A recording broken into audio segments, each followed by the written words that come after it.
Okay, so I guess it's time to talk about the games that I could not finish, and why.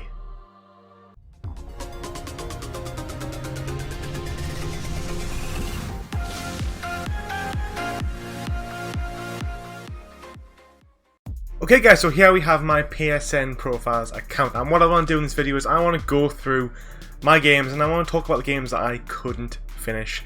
There is 14 games on my account that I have not reached 100%, that I have not finished. Some of them I have the platinum, some of them I don't, and as you can see I'm sitting at 98.59% completion as the day of making this video. A couple of these games I am working on, so I'm going to explain those as we go through. Some games I can't finish now, some games I just don't want to finish. People ask me all the time, why have I not finished certain games, or when am I going to go clean up certain games in my list, and for a lot of them the answer is never, because I really can't be bothered. It depends on the game. Some of the games are just, they weren't for me, or they're too hard, realistically. So let's move on to the bottom, and we'll start with the games at the highest percent completion all the way down to the bottom. So many easy platinums. So many. Okay, so the first game I have not got 100% on is Uncharted 4: A Thief's End. What a game, am I right? What an ending for Nathan Drake. Pretty great game. What wasn't great about this was the DLC they decided to add on, which was the survival mode. Now let's have a little bit of a deep dive into why this was so garbage. Actually no, it was actually quite a fun survival mode. However, what I didn't enjoy was the fact that you had to pretty much pay to play, and yet basically they made or put all these microtransactions in to the point where it was just really difficult. And look at these trophies, crushing it. The two trophies I haven't got are for finishing all the survival stages on crushing and getting 3 stars on all of them. This is really hard now. This is probably like 50 hours of grinding. So basically you have to level up your character. As you level up your character, you get better skills, you can survive better waves. So it's pretty much like 30 to 40 hours of grinding just to get to the point where you can actually handle it on crushing. And then it involves basically having, I think it's groups of 4, so having 3 other really skilled players. And I just can't be bothered to commit, 50, 60, maybe 100 hours to playing the same survival mode again and again and again. Yes, it would be cool to have 2 more ultra rare trophies, and they are something to be proud of. They are really impressive platinum. So when I see someone has 100% on Uncharted 4, I am very impressed because of how difficult I know that these few trophies actually are. I mean, the base game's pretty easy. I mean, the actual platinum trophy is not too difficult. There's a speed run which you can use an exploit to get, which I did. No shame in that. And then playing the game on crushing, which isn't too difficult when you can use all the little twerks and the tweaks to upgrade one-shot enemies, slow down time. It's really not too difficult. It's a really great game. It's just unfortunately the free DLC really shafted me on this one. So next we have Uncharted 2 and Uncharted 3. Now I might as well just talk about these together, because what they have is, I have the platinum trophy in both of these. Platinum trophy is pretty doable. You've got to finish the game on crushing, which is difficult. It's not super easy, probably like a 5 out of 10. But it's the extra stuff. So the DLC stuff is finish the game on brutal and then do speedruns. That's all I've got left. And although this could be done, I've actually lost my saves for the Uncharted trilogy, which would mean that I would have to do it on brutal. You can use some of the game modifiers, but you have to have so many treasures to actually unlock them, which would probably mean having to play through a large quantity of the game again, probably 15 hours, which wouldn't be the end of the world. Particularly great. There's a few trophies I could definitely do straight away, like the defeating the last chapter on normal or higher without dying. If I could be bothered, I could just go back and do that. The same applies. These trophies are exactly the same as Uncharted 2 as well. So I'm always impressed when I see people who have actually gone up 100% on all of these games, because bravo, because something I could never be bothered to do. You know what, the speedrun's not even too difficult. Most people can do it with a little bit of practice. Maybe watch a video before you do it, or maybe do a video guide alongside it. But if you're an okay player, you're playing it on the easiest difficulty. You just need to run and gun, and that's pretty much it. It's not too difficult. Again, it's just the time commitment. I just don't want to play it. I can't really be bothered to replay them again at this point. Maybe someday.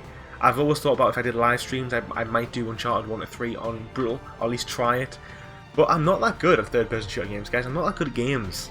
I've said this all the time. I'm pretty average in terms of ability in gaming. I'm pretty average at everything in my life, unfortunately, but that's why it's average. And yeah, so I know it would take me a lot of training, a lot of practice, and sometimes I just can't. Most of the time, I can't be bothered to play really difficult games. I've got to be in the mood for a difficult game, and usually I want it to be a new challenge. And I think that's the problem with a lot of these games, is I've played them all before, and they didn't grab me enough to get in the 100%. And to be honest, as someone who's pretty much die-hard completionist, I've got to kind of not like these games enough, or not enjoy them enough on the hardest difficulties to see it through.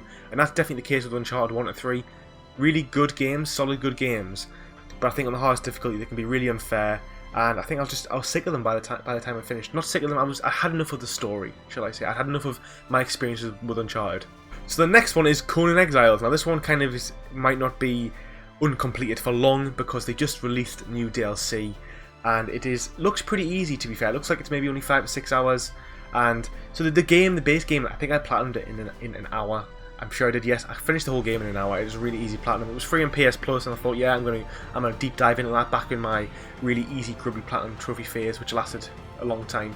And now there's just a load of loads of ultra rare trophies. I think these will not be ultra rare for long. I think as more people acquire the DLC, it'll probably become an uncommon to a common, because if you can be bothered to buy the DLC, then you can probably be bothered to just spend 3 or 4 hours just grinding these out. It would be cool to have all these ultra rare trophies. What was that, 12? But 11, but I know they'll be short-lived, and I'll just see the ultra rare trophies just vanish from my account, which would be so sad.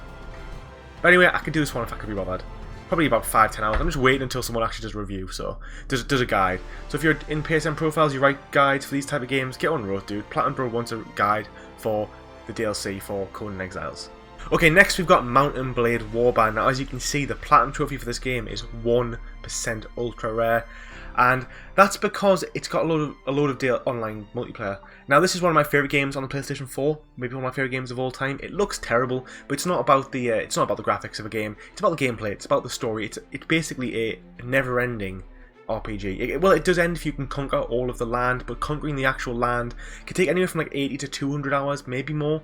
And if you don't want to do that, you can just continuously play the game forever. You control a little warband. You start off as a guy, you recruit soldiers, you fight in wars, and then as you get bigger, more reputation, you can join factions, you can fight in full-fledged wars, take castles, defend castles. It's really good, and Mountain Blade Bannerlord is out on the PC now in its beta, and I kind of want a PC just to play the sequel to this game because it's honestly such a good game. But as you can see, only 204 people have actually earned the Platinum Trophy for this game out of 20,000, which is why it's so rare. And I think I've got all but one of the offline DLC trophies, so this is the only trophy I don't have for insulting a lord. I think everything else I have. But then as you can see, the multiplayer stuff, it's just some of the stuff I could do if I could be bothered, but a lot of it is literally just online boosting, and it's like, well, there's one, like, here they are, look, it's like 25 kills with a blunt weapon, 50 kills with killing cavalry while on foot, lance kills while mounted, throwing axe kills.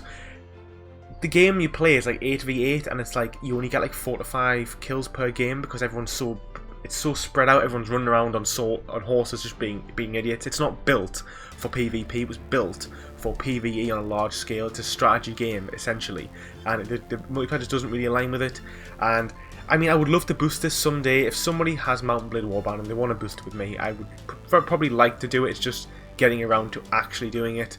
And this is probably one of the ones which kind of I know I could do if I had somebody else to boost with. There's a lot of ultra rare trophies here, as you can see. There's about 10-15 ultra rare trophies. It would be a platinum trophy I'd be really proud of, because the base game is actually, it's not too difficult, but it requires so much strategy and sort of commitment. Like 6 out of 10, that's probably appropriate, because although the base game is actually quite easy, the combat's quite easy, it takes a lot to understand how the game works. You've got to use a lot of strategy with your formations of your soldiers, and then learning how the combat works. And then you kind of got to be in it for the long game, because you know you could side with a faction that might end up losing, and then you get thrown in prison and lose all your men and lose all your wealth. If you play the game right with a plan, it's pretty easy to do, but you need that plan. Okay, next is Red Dead Redemption 2.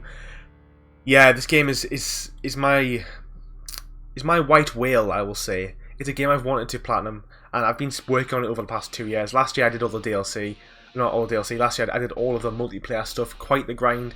Basically, I've got to do all of the collectibles. I've got to do all the gold medals, and I think I'll do all the bear attacks, and the platinum trophy will be mine. I think probably someday I will do this one. There's a few I know I'm not going to do. I can't really see myself going back and doing Uncharted, but I want to do Red Dead 2. It's just building up the time. I've worked it out that's going to take me probably 200 hours to get the platinum from where I'm at now. 200 hours to get literally 11 trophies. 9 trophies, 11 trophies, which is crazy.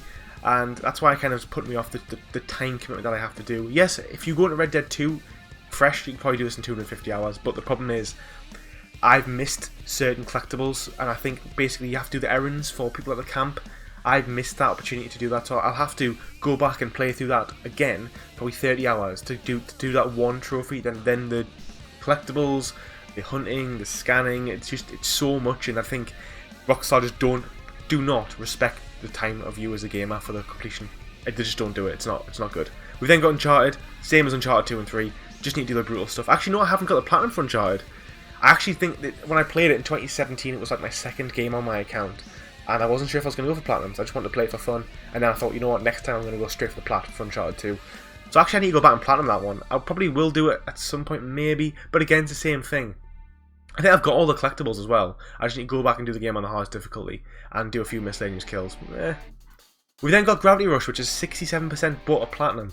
Now, I bought all the DLC for this, which was when the PlayStation and Vita store was being announced it's going to close, so I thought, oh no, I'm not having that as an unobtainable. So I went and bought all the DLC, and as you can see, there's a lot of DLC. There's like, what, 24 trophies, and basically, I lost my save because basically when you region stack on the PlayStation Vita, you have to reset your Vita every single time you do it. So basically, I've lost my save countless times, and I pretty much have to play the game up to like chapter 15 of 25. So I'm gonna have to play like 15 hours of the game and then do the DLC, which is like another 10 hours.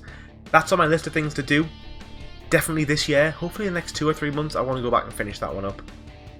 We then got FIFA 14. I knew this was unobtainable when I got it. I knew, and I just put it on because I was on a flight and I thought, you know what, I want to play some FIFA, and I regret it. This is probably the game I regret. The only game I actually regret is because I knew I couldn't do it, and I just did it, and I just destroyed my account with it. Not destroyed it, but it's always going to be there, which is a bit of a shame, but it is what it is. Next is Farpoint. Now look at the rarity of that platinum, 0.34%. It is one of the hardest platinum trophies on the VR. Probably one of the hardest trophies in existence, to be fair. Well, I'm not too sure about that one. Maybe I'm being a bit over dramatic, but basically how it works is there's trophies for doing the base game. It's quite a fun VR walking shooter game, but there's a challenge mode at the end, and basically what you have to do is you have to do all the challenge modes with 3 stars. And it's basically like a run and gun, and it's really hard. It requires so much memory. Now I wouldn't be surprised if this is a 9 out of 10, maybe a 10 out of 10 for PlayStation VR, because it's just so difficult. Then on top of that, for the 100%. The DLC is cooperative. Where is it? There's online trophies here for online games, which is like you'd have to boost at this point, and then here cooperative medals. So not only is the trophies on the base game for the challenges disgustingly hard. Look at all these; they're all less than 1%. That the DLC is probably as hard, and you need to do it with somebody else. Someone has to be prepared to play the challenge mode again and again and again with you until you get it done.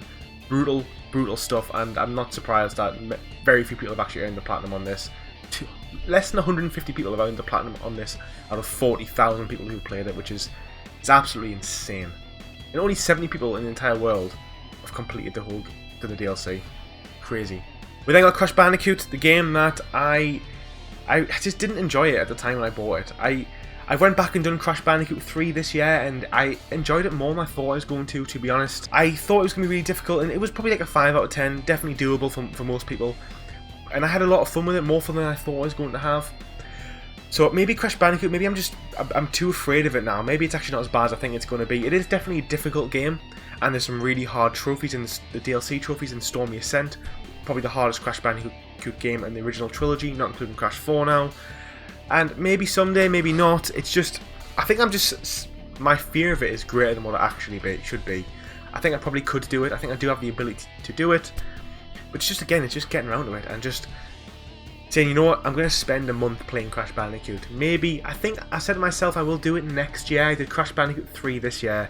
I'll do Crash Bandicoot 1 next year. This, again, may be one of the live stream games when maybe if I do a live stream, I just put it on and just die endlessly. And you can all laugh at me. Okay, so Diablo 3 and Ghost of Tsushima are games that I'm working on right now. So they will not be unfinished for long. Probably in the next 2 months I'll finish both those games. Both great games, highly recommend. The final game, Firewall 0 Hour. Now this game is a really great game. It is a PlayStation VR shooter game. 4v4, really intense, really great controls. Use the PlayStation VR controller, the aim controller. It is fantastic. The only issue is the trophies are disgustingly hard and long. It's purely multiplayer. So basically you've got to do, I think there is a solo mode, and there's like 2 or 3 trophies tied to the solo mode, but on a whole it's basically so much of it is skill based stuff. So for example, winning 20 online matches, doable, but an ultra rare, which says that maybe a lot of people still aren't winning. Getting revives with a revive pistol, so that means your teammates will have to be down, you have to shoot them from a distance. It's tough. And then 4 confirmed kills in a public contract match, which means you have to kill all of the other team in one game. It's difficult. There's a lot. I think I actually joined a few boosting groups back in the day, and I got a few of the boosted stuff, but it was just too long. It was such a commitment, and some of the stuff. There's one for like getting so many headshots. Here it is, 500 headshots in public matches, and there used to be a glitch where you could down them, and then once you downed them, you could just run at them and shoot them in the head and kill them. That doesn't count anymore. You have to kill them, shoot them in the head from open play. And if you can think how long that's going to take, if you're a good player, you're probably only going to average 2 to 3 kills per game. And I'm going to be honest with you guys, I played this for 25 hours, 30 hours, and I was getting probably 1 kill a game. And that's not even including if I had to spend an extra 2 seconds trying to get a headshot. So you can imagine you're probably looking at like 1,000 games of actually trying to go for headshots to actually be good enough to start getting them. And that's insane. Like a game takes you easily 25 minutes. So what is that? That's like maybe 5 games over 2 hours. So that's like a ridiculous amount, 200 hours of playing to get these trophies, and that's if you're actually going for it and actually trying as well. There's a few of these ones for like collecting intel and stuff. These ones, the intel ones and the solo matches, they can be done by yourself. And I actually started that one, and I think I got about level to about 50, and I just got bored and just dropped off. I was doing like 5 to 10 a day, and I remember just thinking, this is just so not worth it. Really tested my patience, and it's a really great game. It's just disgustingly hard. And there you have it, guys. There were the games I could not finish throughout my trophy hunting experience, my trophy hunting journey. We've all had those games where we just had to say, no, I don't have it in me. I don't have it in me today. Maybe at some point in the future. But for me, I do find that if I leave a game, I'm very unlikely to pick it up again. But on that, what I would like to say is, which game do you think out of those I actually should go for? If there's a certain game that you want me to platinum, and you'd like to see me record my experiences of doing it, let me know down below. It will not be the PlayStation VR games. It will not be Firewall, 0 Hour, or Farpoint. They are too difficult.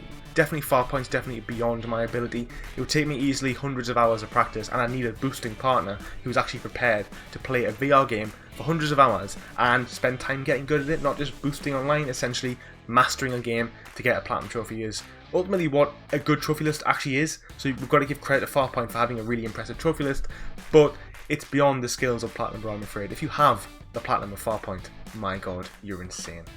On that, guys, let me know down below as well, what's your game? What's your White Whale? What's your Everest? The game that you couldn't beat? I'd be interested to know. Thanks very much for watching. Don't forget to like and subscribe, and I'll see you in the next video. Take it easy.